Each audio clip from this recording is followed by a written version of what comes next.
Alors bonjour à toutes et tous et bienvenue à cet atelier mensuel qui nous réunit chaque mois autour de la table pour parler de la cause de l'immigration francophone en situation minoritaire. Aujourd'hui, une fois de plus, avec une thématique très particulière mais en même temps très intéressante. Il s'agit de la santé en français qui nous sera présenté par Patrick Timoni qui nous a honoré de sa présence. Merci Patrick et bienvenue. Euh, et donc, je me présente. Mon nom, c'est Eden Mouninga. Je suis assistant des recherches et consultant bibliothèque des ressources auprès de l'Observatoire en immigration francophone.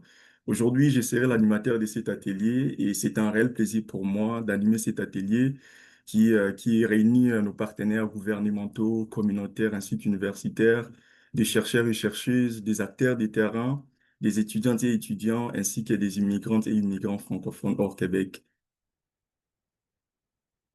Alors, nous allons débuter dans quelques instants. En attendant, je vais passer quelques rappels techniques pour la bonne marche de cette session. En tout cas, je nous encourage de garder nos micros fermés pendant la présentation pour éviter tout dérangement et surtout lorsque vous n'avez pas la parole. Et je vous encourage fortement d'allumer vos caméras. Ça me fait énormément plaisir toujours de voir vos visages. Je vois déjà quelques personnes qui l'ont fait. Merci, merci beaucoup. Et j'encourage les autres de faire la même chose. Et juste après la présentation de notre invité, nous aurons une période des questions. Cependant, si vous avez des questions, vous avez des commentaires, vous pensez peut-être que vous allez le perdre pendant la présentation, je vous encourage fortement de le mettre dans les chats. Et en ce moment-là, je le soumettrai à notre invité. Alors, cette présentation est enregistrée et sera diffusée sur nos réseaux sociaux tels que LinkedIn ou YouTube. Donc, je vous encourage après cet atelier d'aller visiter. Vous aurez accès à l'intégralité de cette présentation et cette présentation sera également partagée par courriel après juste la rencontre. Alors, je souhaite reconnaître que je vis, j'étudie et je travaille sur des terres qui appartiennent depuis des générations sur les territoires traditionnels des Mississauga, des Crédits, des Anishinaabe, des Chippewa et des Wanda qui en sont toujours les gardiens. Je leur rends hommage et je m'engage à en apprendre davantage sur leur histoire, leur culture et leur réalité contemporaine. Comme vous le savez bien, l'Observatoire en immigration francophone au Canada est un centre de recherche en matière d'immigration francophone en situation minoritaire. Euh, il a pour mission de créer un espace de partage des recherches et de mobilisation des savoirs pour appuyer les politiques publiques et les pratiques en immigration francophone. Et il a pour vision d'être une référence en immigration francophone au Canada en matière de recherche.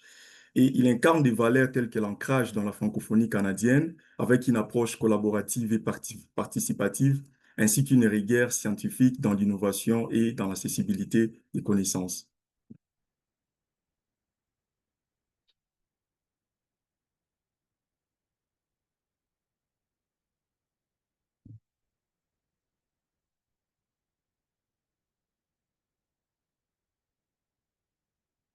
Je pense que la présentation est OK. Est-ce que vous voyez toujours que la présentation bouge? OK. Et donc, je vais placer quelques mots à l'endroit de notre fiduciaire qui est l'Université de l'Ontario en français. Euh, Parce que moi, je ne vois pas, je vois mon écran ne bouge plus. Je ne sais pas pourquoi. Euh, Donnez-moi juste des, des secondes, je vais voir ce qui ne va pas. Donc voilà, je disais que l'Université Lompion français, qui est notre fiduciaire, est fondée en 2018 par la loi de 2017 sur l'Université de l'Ontario français. Et c'est une université publique, autonome et francophone située à Toronto. Elle est la première qui est dirigée par et pour les francophones.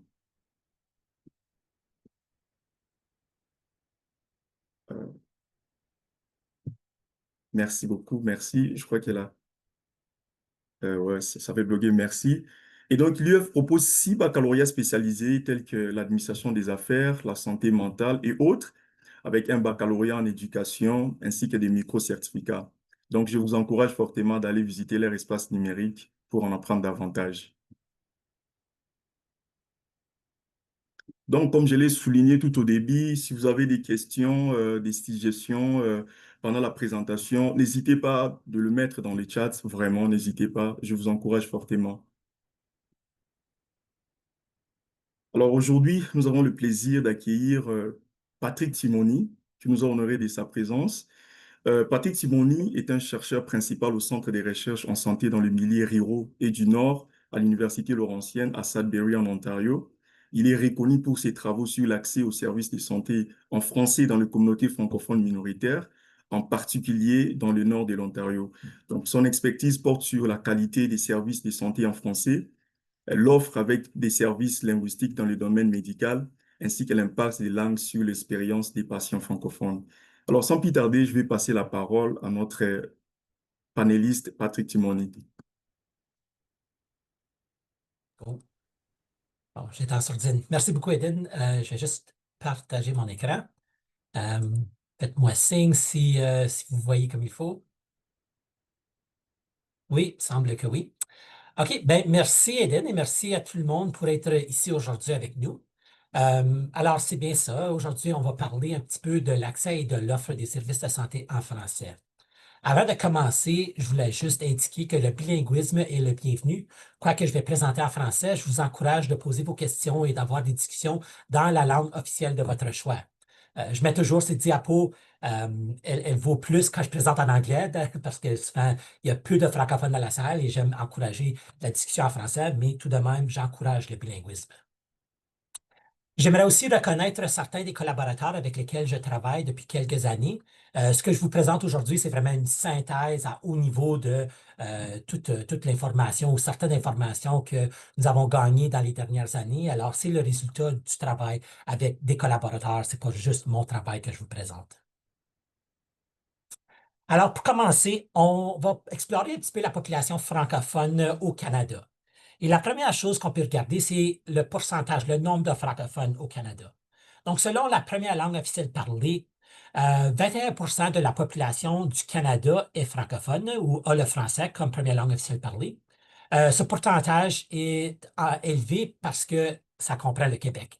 Si on regarde en dehors du Québec, on peut voir que dans la majorité des provinces, on est à l'entour de 3% et même inférieur, avec l'exception du Nouveau-Brunswick qui est à 30%.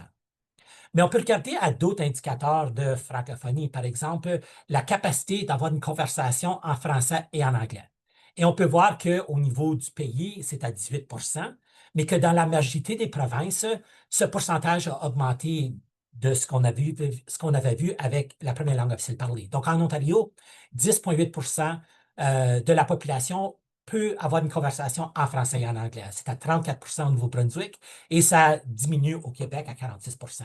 Donc, ce que ça nous montre, c'est qu'il y a beaucoup de bilinguisme dans le pays. Maintenant, si on regarde à l'évolution de la population francophone, dans les dernières 50 années, on peut voir qu'on n'a pas fait beaucoup de progrès en termes de population. De 1971 à 2021, on a demeuré à l'entour de 0,9 millions de francophones.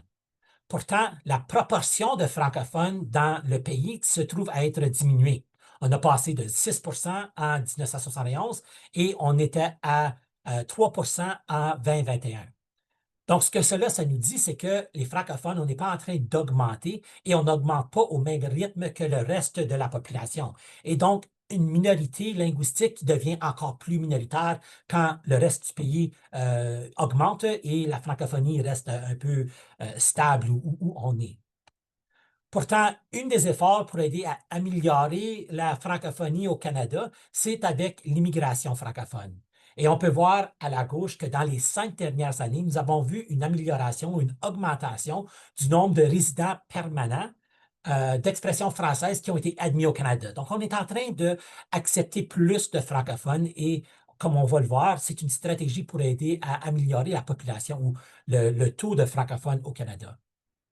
On voit que la majorité de ces immigrants francophones s'établissent à Ottawa, ensuite Toronto et dans un autre des grands centres urbains du pays, et que la majorité de ceux-ci proviennent de l'Afrique et du Moyen-Orient, donc 83,6%. Alors, je vous parle un petit peu d'immigration parce que ce concept d'intersectionnalité est important. L'intersectionnalité, c'est la théorie utilisée pour comprendre les expériences uniques des populations appartenant simultanément à plusieurs groupes minoritaires. Donc, dans l'exemple, dans le diagramme, on peut avoir l'identité de genre, la classe, être handicapé, l'orientation sexuelle, la race, la nationalité. On peut y ajouter le statut d'immigration, on peut ajouter la langue maternelle. Mais ce qui est important de reconnaître ici, c'est plus on a de ces appartenances minoritaires ou de ces identités minoritaires qui se combinent, plus la personne se trouve à être marginalisée et stigmatisée, et moins on a accès à des soins de santé appropriés. Alors, je vous présente cela parce que c'est important de garder en tête. Quand je vous présente des données sur les francophones de façon générale, il ne faut pas oublier que les francophones issus de l'immigration ont probablement un accès encore plus réduit pour des raisons d'intersectionnalité comme celle-ci. Alors, si on regarde un petit peu à la santé des francophones, on peut voir que sur plusieurs indicateurs, j'en ai choisi quelques-uns, mais sur plusieurs indicateurs, les francophones ont une pire santé ou de pires résultats de santé que la population générale ou que les anglophones. Donc, les francophones ont tendance à être plus âgés. Avec l'âge vient plus de difficultés de santé. Francophones ont plus tendance à vivre dans des régions rurales et on le sait que quand on vit dans une région rurale, on a moins d'accès à des services et des services de santé notamment. Les francophones ont aussi plus tendance à autodéclarer être en mauvaise santé. Et comme de raison, ils le sont en mauvaise santé parce que les francophones ont aussi plus tendance à souffrir de plusieurs maladies chroniques. Si on regarde du côté de santé mentale, les francophones ont plus tendance à rapporter un épisode dépressif majeur ou des troubles d'anxiété au cours de leur vie que la population générale. Et si on regarde à des questions de style de vie, on peut voir que les francophones ont des habitudes malsaines. Donc, on a plus tendance à être des fumeurs, on consomme plus d'alcool, il y a plus d'obésité, on mange moins de fruits et légumes. Donc, sur plusieurs indicateurs, les francophones ont des difficultés de santé. Et ce qu'on entend souvent dans la littérature, c'est qu'une des raisons que les francophones ont de pires résultats de santé, c'est parce qu'ils ont un accès limité à des services de santé en français. Ce qui sous-entend que la communication est importante dans les soins de santé. Et d'ailleurs, la communication est une composante de la qualité des soins.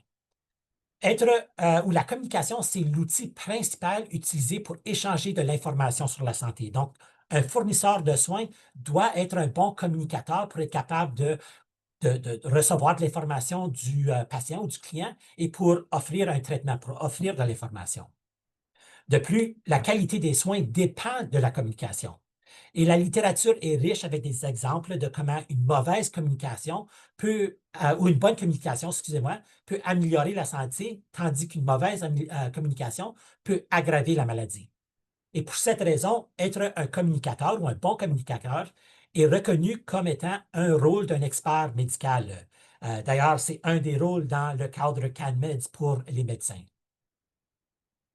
Alors, si on s'entend que la communication est importante et que les services de santé en français sont importants, alors que connaissons-nous sur l'accès aux services de santé en français, ou bien du côté de l'offre des services? Mais d'abord, il y a un rapport qui a été écrit en 2017 ou 2017 qui a regardé aux professionnels de la santé au Canada entre 2001 et 2011. Et ce qu'on a trouvé, c'est hors Québec, 11,7 % des professionnels de la santé étaient capables de tenir une conversation en français, mais seulement 5,1 % utilisaient le français régulièrement au travail. Donc là, seulement la moitié de ceux qui peuvent parler français l'utilisent. De plus, ce rapport a trouvé que le personnel de santé dans son ensemble a augmenté entre 2001 et 2011, mais la proportion de professionnels capables de tenir une conversation en français et qui utilisent régulièrement le français au travail a diminué. Et nous nous sommes penchés sur cette question à plusieurs reprises. Donc, on a fait plusieurs études dans les dernières années pour apprendre où sont les professionnels francophones, comment y en a-t-il et où sont-ils. Moi, je me suis basé sur les professionnels à l'Ontario parce que c'est là où je suis. Et j'ai fait cet exercice à plusieurs reprises avec des médecins. On l'a aussi fait avec des pharmaciens. Et ce qu'on a trouvé, c'est 15 % des médecins en Ontario sont suffisamment compétents pour offrir des services en français. Et 7,5 % des pharmaciens le sont aussi. Ce qui n'est pas pire quand on pense que moins de 4 % de la population de l'Ontario est francophone. Alors, pourquoi est-ce que les francophones ont tellement de difficultés ou rapportent avoir tellement de difficultés à accéder à des services en français? Pour répondre à cette question, nous avons exploré la répartition géographique de ces professionnels francophones. Et nous avons créé des ratios de médecins francophones ou de pharmaciens francophones par 1000 populations francophones. Et ce qu'on a trouvé, c'est que la majorité des médecins francophones, des pharmaciens francophones, se sont situés dans des communautés du sud de la province et dans des communautés urbaines, ce qui laisse les communautés du nord et les communautés rurales comparativement sous-desservies. Pourtant, travailler dans une communauté urbaine, ça ne veut pas dire qu'on n'est pas en train de travailler auprès d'une population francophone. Alors, dans un deuxième temps, nous avons aussi exploré la distribution des médecins selon la proportion de francophones dans la communauté. Donc, en bleu, on a les communautés peu francophones, donc moins de 10% de la population est francophone. En rouge, c'est modérément, entre 10 et 24,9% de la population est francophone. Et en vert, elle est fortement francophone, donc 25% ou plus de la population est francophone. Et quand on regarde au ratio de médecins francophones par 1000 habitants francophones, on voit que plus on a de francophones dans la communauté, plus ce ratio brut se trouve à être réduit. Ce qui nous laisse à conclure que plus on a de francophones dans la communauté, moins on a d'accès à des fournisseurs francophones. Pourtant, il y a un problème avec ce ratio brut. À toutes les fois qu'on présente le ratio brut et on le compare à le ratio pour la population générale, on voit que le ratio de médecins par 1000 habitants est toujours de loin inférieur au ratio de médecins francophones par 1000 francophones. Et le problème avec le ratio brut, c'est que ça ne prend pas en considération le fait que les médecins francophones desservent aussi des populations non francophones. Et donc, tout le monde est en compétition pour avoir accès à ces médecins francophones. Nous avons donc calculé un ratio ajusté pour la compétition. Donc, nous avons calculé le nombre de médecins francophones par 1000 habitants, ce qui représente le fait que tout le monde est en compétition pour avoir ces francophones ou ces médecins francophones. Et ce qu'on a trouvé, c'est que le ratio ajusté est de loin inférieur au ratio pour la population générale et de loin inférieur au ratio qu'on avait originalement calculé. Mais aussi, on voit que plus on a de francophones dans la communauté, plus le ratio ajusté s'améliore. Donc, plus notre accès semble s'améliorer. Alors, afin de comprendre qu'est-ce qui se passe ici, nous avons calculé la probabilité d'avoir accès à des soins concordants. Maintenant, j'ai plein d'informations sur ce tableau. On va se concentrer sur l'Ontario au complet pour le moment. Alors, en Ontario, dans son ensemble, il y a une probabilité de 100% qu'un anglophone va recevoir des services en anglais. Parce que être capable de pratiquer en anglais, c'est la capacité minimale pour être capable de pratiquer en Ontario. Donc, tous les fournisseurs peuvent pratiquer en anglais. Il y a une probabilité de 100% qu'un anglophone va être attaché à un médecin compétent en anglais. Pourtant, la probabilité qu'un francophone, ou il y a 11,4% de probabilité qu'un francophone soit attaché à un fournisseur compétent en français. En d'autres mots, les anglophones ont 8,8 fois plus de chances de recevoir des services concordants sur le plan linguistique que les francophones. Il faut noter aussi que ceci représente la probabilité d'être attaché à un médecin compétent en français. Mais comme on vient de le voir, seulement la moitié de ceux qui peuvent parler français l'utilisent au travail. Alors, c'est très possible que le pourcentage de gens qui reçoivent des services en français est encore plus petit à ce que nous avons estimé ici. Je veux aussi porter votre attention au pourcentage de francophones dans la communauté.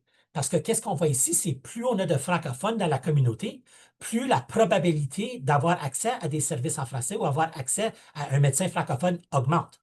Et maintenant, ceci est plus facile à comprendre parce que quand les francophones représentent une plus grande proportion de la population, il y a moins de compétition des autres groupes linguistiques. Et donc, chaque francophone a une meilleure probabilité d'avoir accès à un médecin francophone. Donc, notre accès potentiel augmente. Alors, maintenant qu'on a parlé un petit peu de l'offre des services en français, quel est l'accès aux services en français du point de vue des patients? Quelle est la demande pour les services en français? Mais d'abord, on a deux rapports qui ont été écrits en 2020-2021 qui ont démontré que les francophones hors Québec, 73% considèrent que les services en français sont très ou assez importants et 65% considèrent que les services d'un médecin de famille doivent absolument être offerts en français. Pourtant, en Ontario, 60% rapportent une absence complète de services en français. Donc, peu importe où on va, on n'a jamais des services en français. Et ce qui est encore pire, c'est que 16% ont rapporté ou ont reçu une réaction négative lorsqu'ils ou elles ont demandé des services en français. Ces rapports ont aussi démontré que 20% avaient peu ou pas confiance dans leur capacité de communiquer en anglais et que 25 avaient peu ou pas confiance dans la capacité de leurs fournisseurs de les comprendre s'ils s'expriment en français. Donc, on est peu confiant si on doit parler en anglais et on a peu confiance dans notre fournisseur si on parle en français. Donc, ça nous met dans une situation pas mal difficile. Et c'est exactement ce qu'on a trouvé quand nous avons fait des entrevues avec des patients francophones. Donc, on a fait des groupes de discussion avec des patients francophones qui avaient soit un médecin francophone ou un médecin non francophone. Et on a demandé à ces patients de simplement décrire l'expérience d'aller chez son médecin de famille. Et durant l'expérience, on avait une série d'émotions sur le mur et on demandait comment est-ce que tu te sens, quelle émotion est-ce que tu attaches à ce moment. Et ce qu'on a remarqué, c'est que quand un francophone avait un médecin francophone, les émotions, l'expérience était beaucoup plus positive. On se sentait confortable. Le service semblait plus accessible. On se sentait en sécurité et on se sentait capable de comprendre le fournisseur et de se faire comprendre.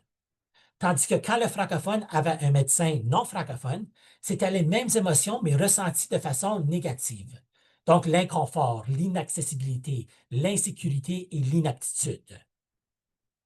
Et cette préférence pour des services en français est une fonction de trois choses. D'abord, c'est une fonction de notre capacité de communiquer et de comprendre. Quand un francophone reçoit des services en français, on peut mieux comprendre en français, on est plus à l'aise en français et il y a une part ou un risque d'erreur médicale en anglais. Cette préférence est aussi une fonction de l'identité. Les francophones considèrent essentiel de recevoir des services en français afin d'être capables de conserver leur langue maternelle. Et cette préférence est une fonction de sécurité. Quand on reçoit des services en français, on peut mieux comprendre les diagnostics, on sait comment suivre les instructions de traitement et on sait comment bien prendre nos médicaments. Pourtant, il existe toujours des obstacles à la prestation ou l'offre des services en français du côté du fournisseur.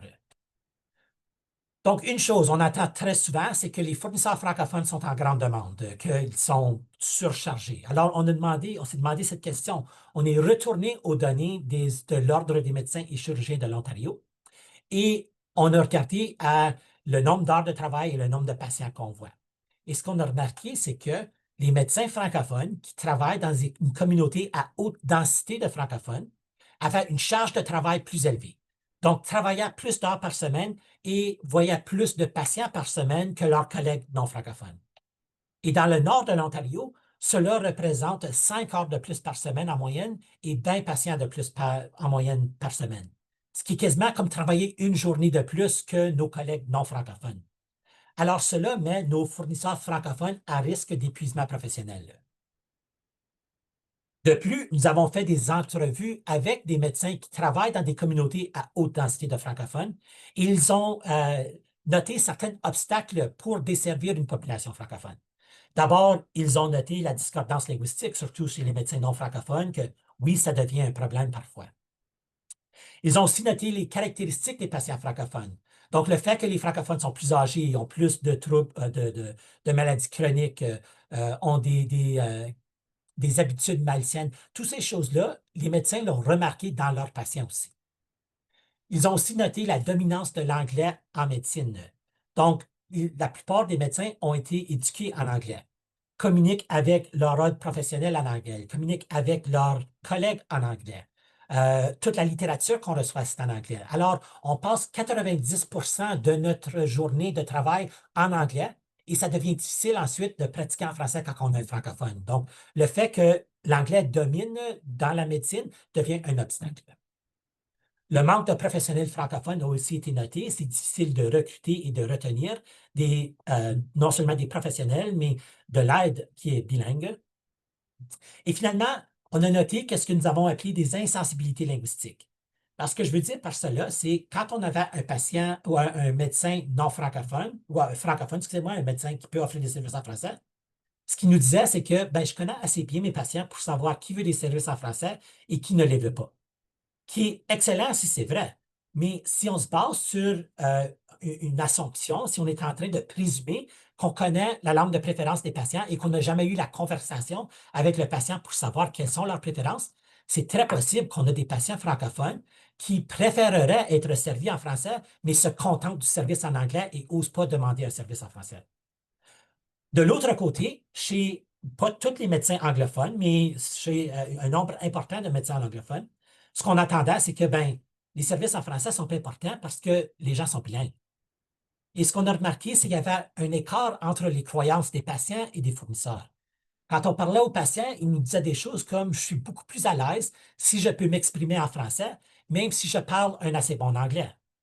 Tandis que quand on parlait avec les fournisseurs, ils nous disaient People are so bilingual that it makes no sense for me to be speaking French. Donc, les gens sont tellement bilingues que ça ne fait aucun sens de parler en français.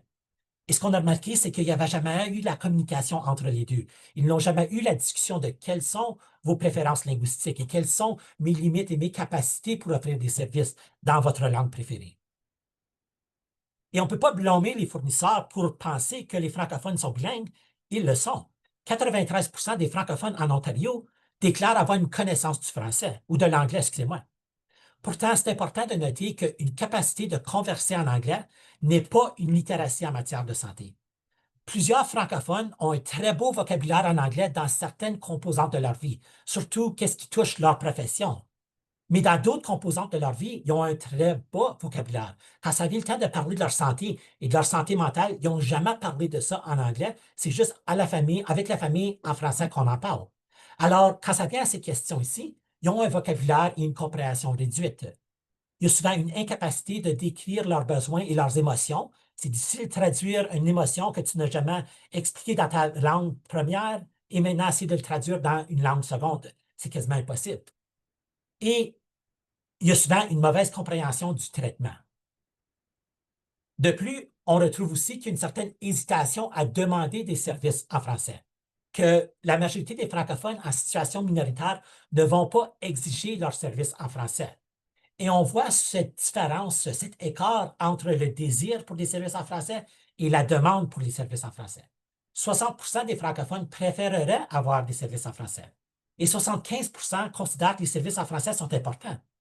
Pourtant, seulement 39% demandent régulièrement leurs services en français.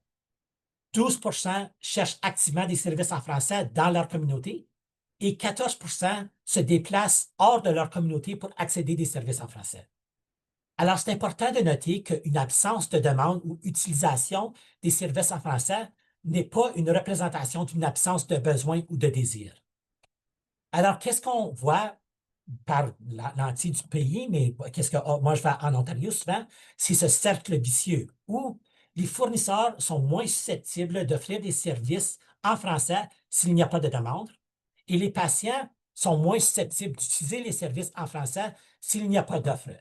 Donc, on ne le demande pas, on ne l'exige pas. Le fournisseur, OK, ben, il n'y a pas de demande, je ne l'offre pas, ce n'est pas offert, le patient ne l'utilise pas et le cercle continue. Et la meilleure façon de briser ce cercle vicieux, c'est avec l'offre active des services de santé en français. Alors, dans cette dernière section, j'aimerais vous parler un petit peu de stratégies pour mieux desservir les populations linguistiques minoritaires. Il y a 3 stratégies qu'on pourrait parler. D'abord, la formation des professionnels francophones, c'est une bonne stratégie, mais c'est une stratégie à long terme que je ne vais pas trop parler aujourd'hui. Plutôt, je vais me pencher sur l'offre active des services de santé en français et les professionnels de la santé formés à l'étranger. Donc, d'abord, l'offre active, c'est l'action d'offrir de manière proactive des services en français qui sont disponibles à tout moment, clairement communiqués, visibles, facilement accessibles et de qualité équivalente aux services offerts en anglais. Et le mot le plus important dans tout ça, c'est proactif. Parce que, afin d'être considéré actif, l'invitation à s'exprimer dans sa langue officielle doit précéder la demande et elle doit avoir lieu dès le premier contact et être continue. Si on n'offre pas le service en français au premier contact, le patient va s'attendre que tous les services vont être offerts en anglais et pourrait refuser un service en français dans le futur. Alors, c'est important de bien introduire les services en français dès le premier instant ou la possibilité de tel service. Et à la fin de la journée, l'offre active, c'est de la communication centrée sur le patient. Donc, voici une définition de communication centrée sur le patient.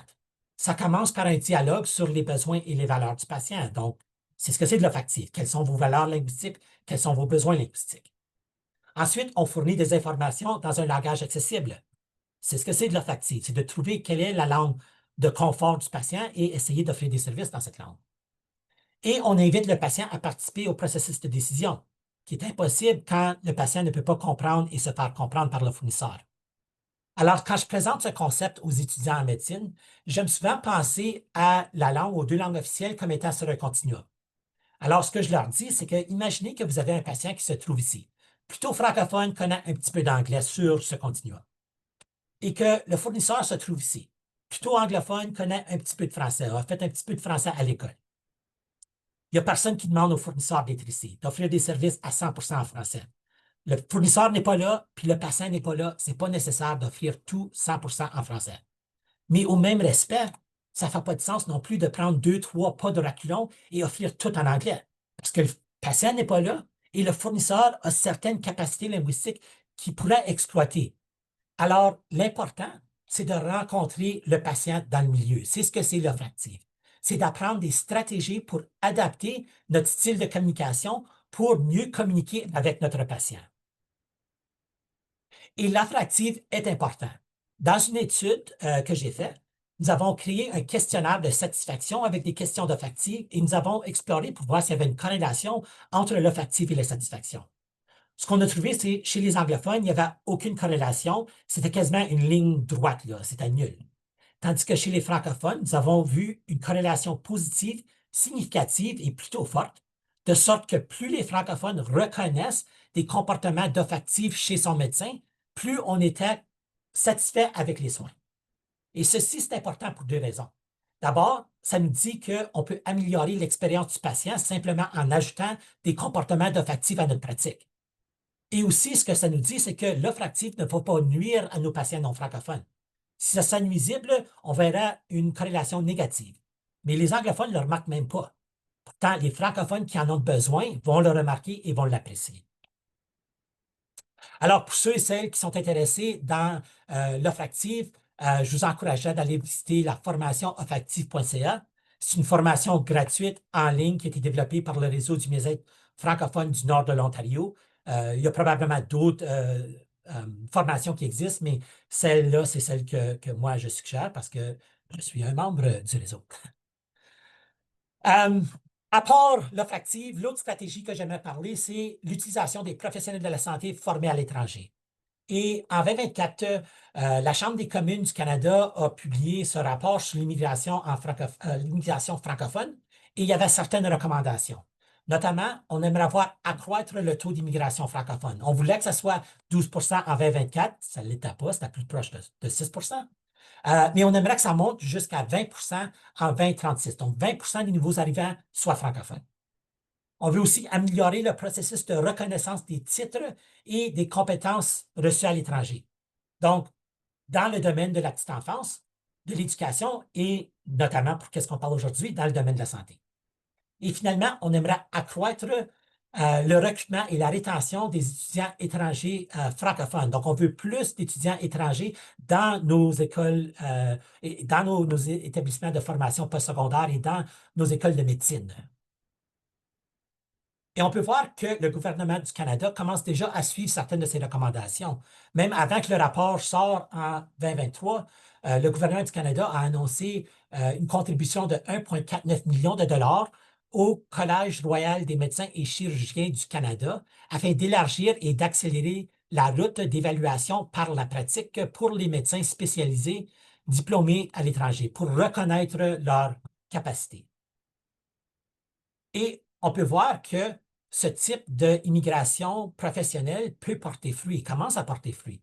Selon Statistique Canada, en 2021, les immigrants représentaient un quart des travailleurs du secteur de la santé, donc 25% des infirmières autorisées, 42% des aides-infirmières, 43% des pharmaciens, 37% des médecins, 45% des dentistes et 61% des technologues dentaires. Pourtant, selon l'Association médicale canadienne, ces professionnels formés à l'étranger reconnaissent toujours certaines barrières systémiques. D'abord, ils ont souvent un manque d'informations avant d'arriver au Canada, avant d'immigrer, et souvent un manque de connaissance du marché de l'emploi au Canada. Exemple très simple, il y a plusieurs immigrants francophones qui croient que parce que le Canada est un pays qui a deux langues officielles, qu'on peut vivre en français. Mais on remarque très rapidement, une fois qu'on est arrivé, que si on n'est pas au Québec, c'est très difficile de vivre 100% en français au Canada. Ensuite, il y a souvent des difficultés à faire reconnaître leur diplôme et leur titre de compétence. Par exemple, seuls les médecins qui ont le droit de pratiquer en Australie, en Irlande, au Royaume-Uni et aux États-Unis peuvent pratiquer au Canada sans avoir à passer des examens supplémentaires.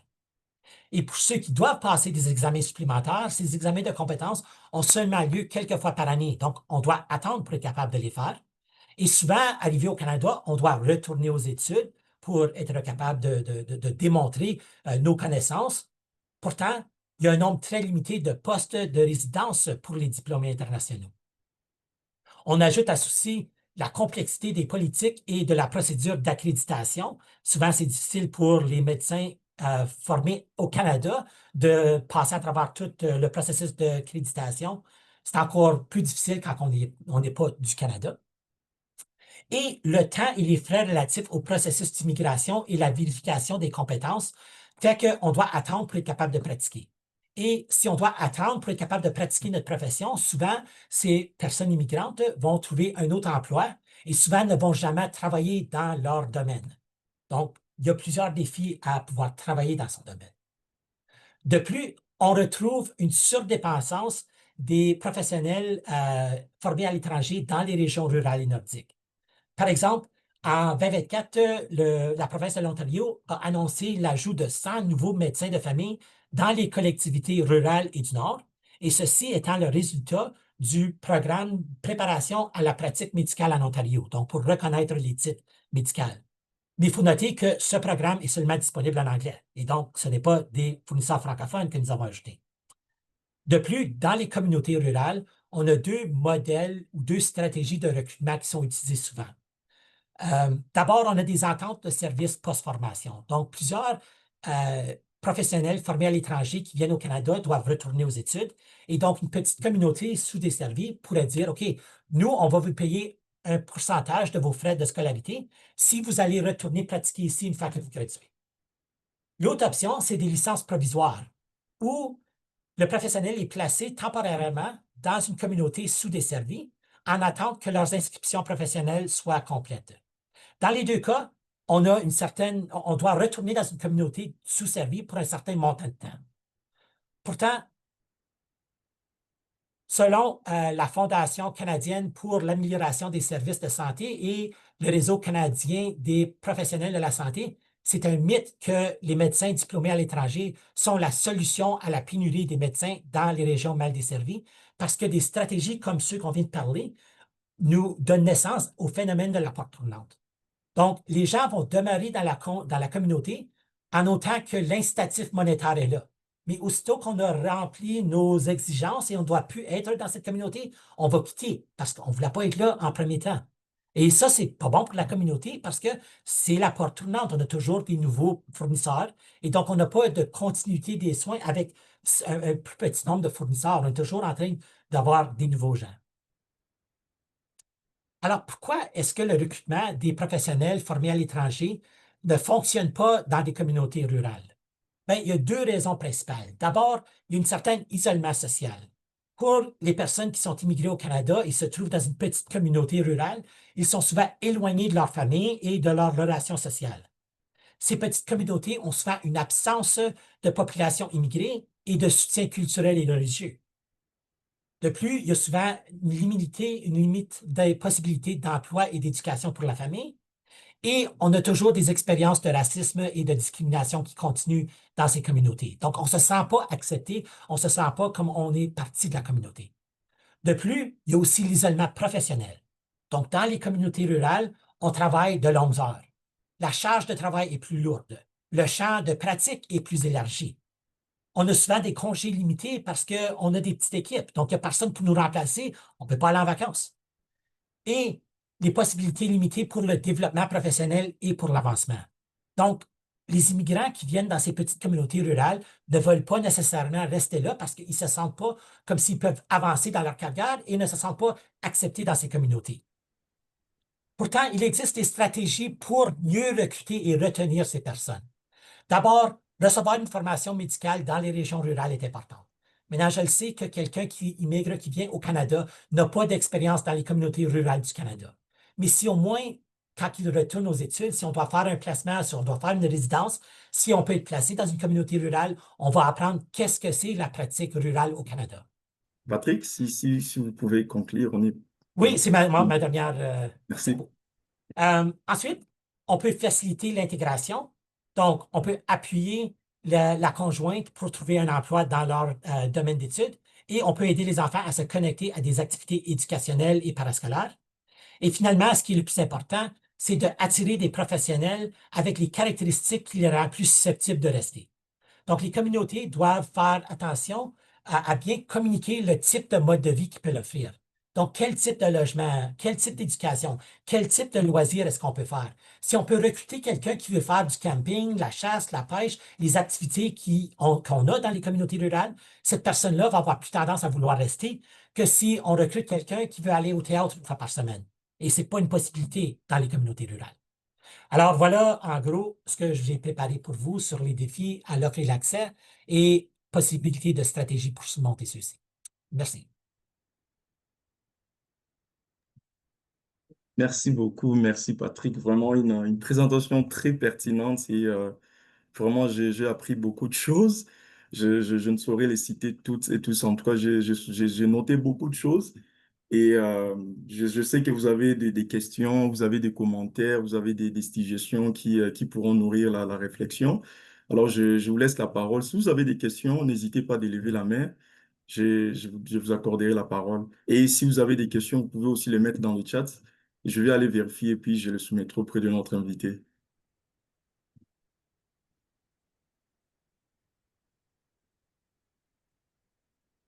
Est-ce qu'il y a quelqu'un qui a une question?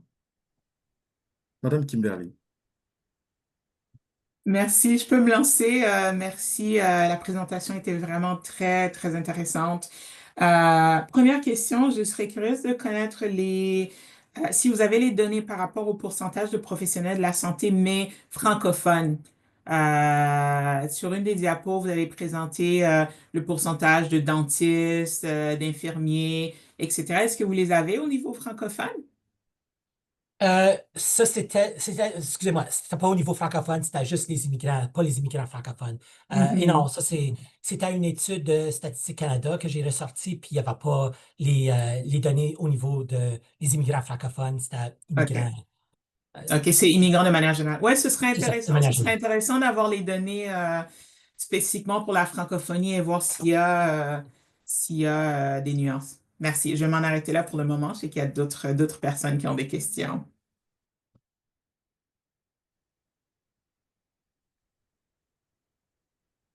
Euh, Baba Diop. Oui, merci. Bonjour. Merci à Dr. Timoni pour la présentation. Très complète, je vais dire. On a eu beaucoup d'informations, en tout cas pour nous qui sommes dans le secteur. Je vais juste peut-être une question et une observation, pas observation, un petit commentaire là-dessus. La question rejoint un peu celle de Kimberly par rapport aux professionnels de la santé formés à l'étranger. Est-ce qu'on avait, ou si vous avez des données sur le nombre de PSSE qui sont hors circuit santé actuellement en Ontario? On nous dit souvent dans les rangs, parce que moi je suis planificateur au Mhm. niveau du centre, de nouveau centre CPSSF. Dans les rencontres, on apprend souvent qu'il y a plein de professionnels de la santé, infirmiers, docteurs, chirurgiens, etc., qui sont en Ontario, mais qui ne sont pas dans le secteur de la santé. Ils font du Uber, ils sont taximan, ils sont dans des warehouses, etc. Est-ce qu'on a des données sur leur nombre et leur durée dans ces provinces?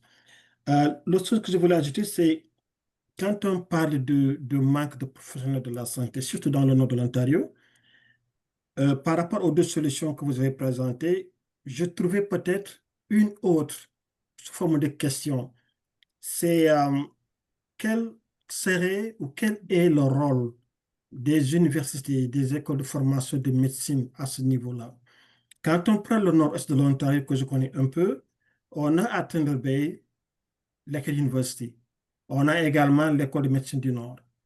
Quel serait leur rôle ou leur possibilité, leur capacité de former des locaux et les mettre à la disposition des populations de Red Lake, de Silukau, de Fort France, etc., où on a des communautés francophones de forte concentration, si je prends le cas de Manitouaz ou de Tendabé même, et où on a également un manque criard de professionnels de la santé. Alors la question serait de voir quel rôle pourraient jouer ces universités-là à peut-être avoir la capacité de former des francophones à ce niveau-là.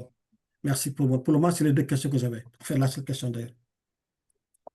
Oui, merci beaucoup. Ben oui, d'ailleurs, c'est le but de l'École des médecines du nord de l'Ontario, c'est d'essayer de former des gens qui viennent. L'idée, c'est d'avoir une formation dans le nord, dans des communautés rurales, et l'École de médecine dit que son campus, c'est tout le nord, parce on peut faire des placements partout dans le nord. Et l'idée, c'est de recruter des gens de ces communautés, les former dans le nord, dans des communautés rurales, afin qu'ils restent dans les communautés rurales et du nord. Et c'est une question que nous avons explorée dans le passé. Pour plusieurs années, je faisais partie d'une étude où j'ai travaillé sur une étude de suivi de les étudiants ou des apprenants qui ont été à l'école de médecine. Et ce qu'on a trouvé, c'est que ceux qui viennent à l'école de médecine du nord de l'Ontario pour faire leur formation et quittent pour faire leur résidence ailleurs, vont avoir tendance à travailler des communautés rurales, mais pas nécessairement dans le nord de l'Ontario. Ceux qui viennent, qui font leur éducation ailleurs, mais viennent au nord pour faire leur résidence, ont tendance à rester dans le nord, mais pas nécessairement dans des communautés rurales du nord. Tandis que ceux qui ont été à l'EMNO, à l'école de médecine, pour leur école de médecine et leur résidence, ont plus tendance à travailler dans des communautés du nord rurales. Alors, cela démontre un peu l'importance de former les gens là où on aimerait qu'ils travaillent. Maintenant, c'est difficile parce qu'on ne peut pas forcer, une fois que ces médecins graduent, on ne peut pas les forcer de travailler dans telle et telle place, mais on peut les exposer et espérément qu'ils vont rester dans ces régions. Alors oui, il y a un rôle absolument important, puis je pense qu'un des rôles, quand ça vient à l'immigration, parce que c'est une des choses avec l'EMNO, il y a une forte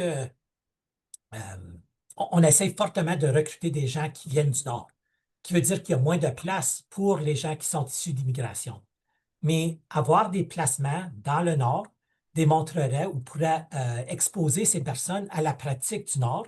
Et s'ils sont exposés à des communautés qui sont bien accueillantes, qui, comme j'ai dit tantôt, font des efforts pour bien démontrer qu'est-ce qu'on peut offrir, puis quel est le type de professionnel qui pourra bien fonctionner ici, si on peut bien animer le professionnel avec la communauté, il y a une meilleure chance qu'ils vont rester.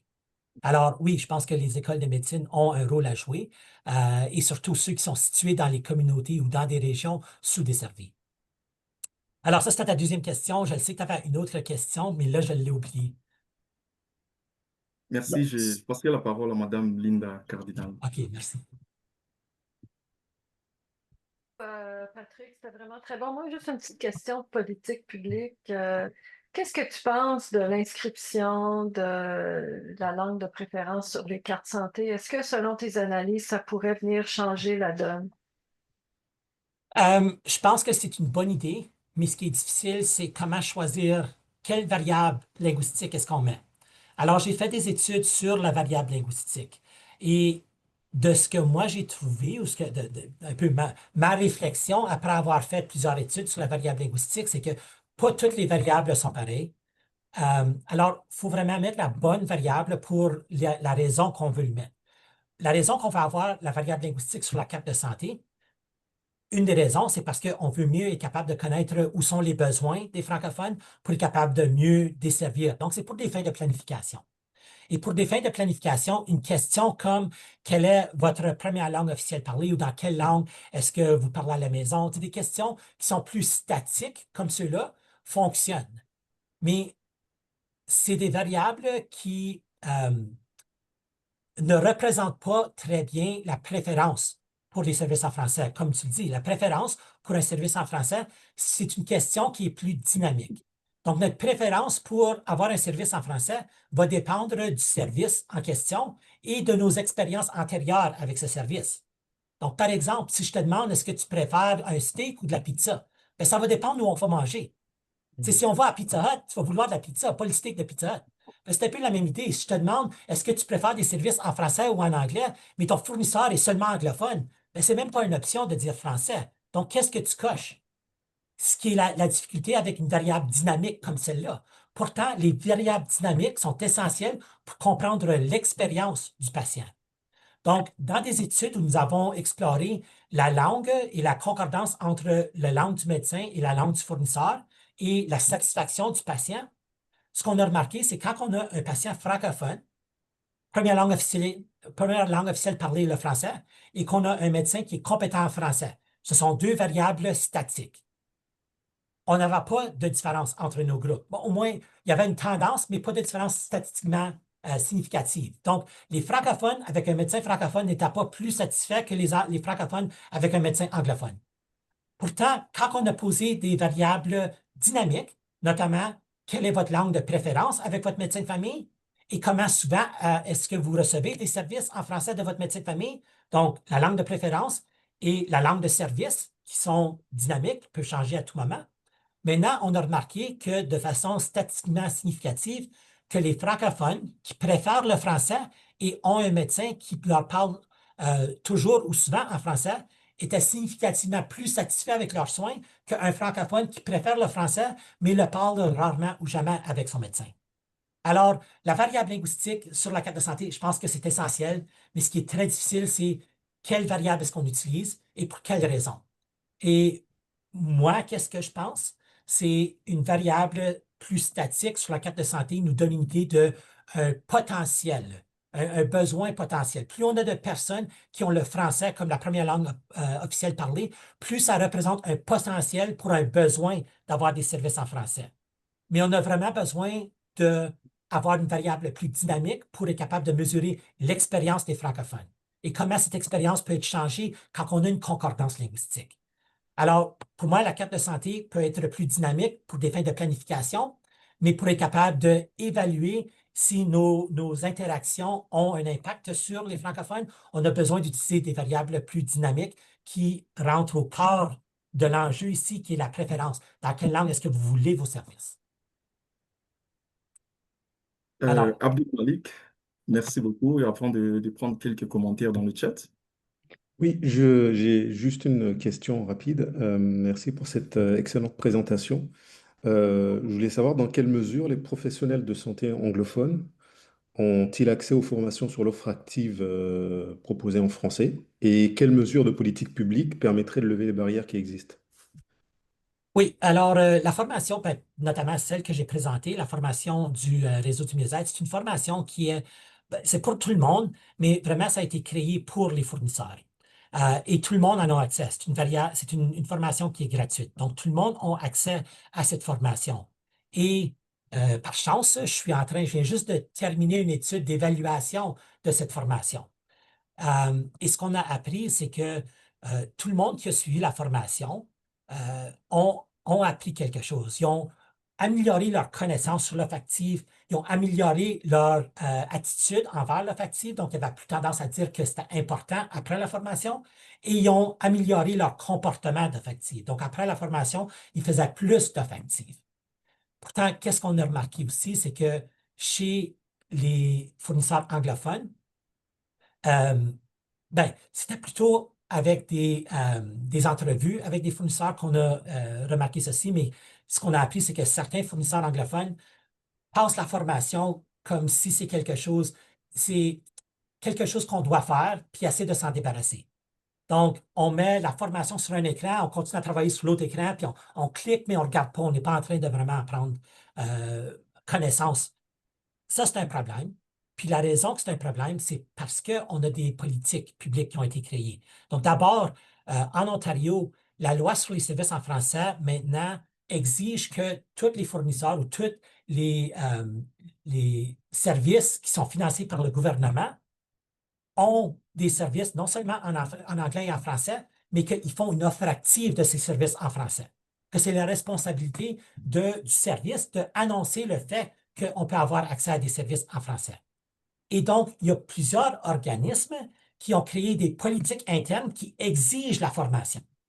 Donc, c'est une bonne chose d'un certain point qu'on exige une formation, mais le problème, c'est quand les gens sont exigés de faire la formation, on ne la fait pas parce qu'on veut apprendre, on la fait parce qu'on a besoin. Et est-ce que ça change véritablement notre comportement? Donc, l'étude qu'on a faite a démontré des améliorations, mais aussi démontré qu'il demeure encore certaines attitudes qui sont pas les plus favorables pour les services en français. On a toujours cette idée que, comme je l'ai mentionné, les gens sont bilingues, ce n'est pas nécessaire. Mais il y a pas il y a un manque de compréhension que bilingue ne veut pas dire qu'ils comprennent tout ce que vous dites quand ça vient à la santé ou qu'ils peuvent bien décrire leur état de santé. Bilingue veut dire qu'ils sont capables de commander un café en anglais ou bien ils sont capables de te parler de la joute de hockey hier ou de, tu sais, à Sudbury, on a beaucoup de mines. On pourrait parler à un francophone qui pourrait nous parler de la vie d'être un mineur en anglais toute la journée, mais il ne peut pas nous dire 2 mots en anglais quand ça vient à parler de d'autres choses. Alors, cette compréhension-là manque souvent aux fournisseurs. Alors oui, des politiques publiques aident, mais on doit s'assurer qu'on a bien sensibilisé nos fournisseurs à l'importance afin qu'on suit la formation parce qu'on reconnaît que c'est quelque chose qui a un mérite, qui a une valeur, et pas que c'est juste quelque chose que je dois faire parce que mon employeur m'a dit que je dois le faire. Alors, j'espère que ça dépend un petit peu. Merci beaucoup, merci vraiment. Je vois dans le chat, il y a quelques commentaires et il y a Émilie Lovy qui avait fait un commentaire qui est déjà répondu par Massiège, merci. Et je vois, Massiège nous a partagé également des liens, un autre lien pour les personnes qui sont intéressées à la profession euh, infirmière, immigration, réfugiés, citoyenneté Canada. Donc, vous pouvez aller cliquer dans les liens. Et on a partagé également un autre lien sur une autre étude qui pourrait vous intéresser. Donc, ça examine l'insertion professionnelle dans le domaine de la santé des personnes immigrantes francophones vivant en situation minoritaire. Donc, si vous êtes intéressé, donc, je vous encourage fortement à aller visiter le lien. Alors, merci en tout cas. Je pense qu'il n'y a plus de questions. Merci vraiment pour votre contribution. Vous avez nourri la réflexion. Merci vraiment. Nous allons devoir passer à la fin pour quelques informations importantes. Alors, je vous encourage de vous abonner à notre infolettre pour ne pas manquer nos actualités. Vous n'avez qu'à scanner le code QR. Donc, il est là juste devant vous. Je vais laisser ça pendant quelques secondes.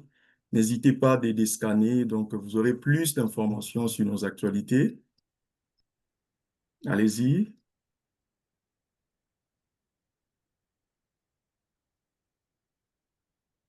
Merci beaucoup.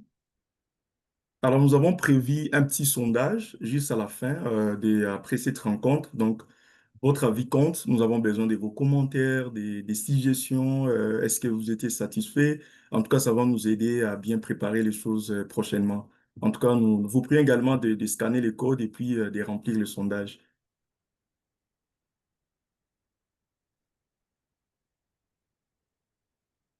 Juste des secondes.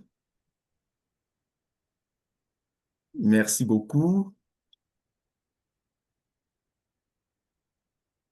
Et donc, pour en savoir plus, il faut aller, pour en savoir sur notre émission, sur notre vision, en tout cas sur tout ce qui est de l'OIFC, nous envoyons dans notre site web sur Internet, donc vous aurez accès à toutes les informations et nos services.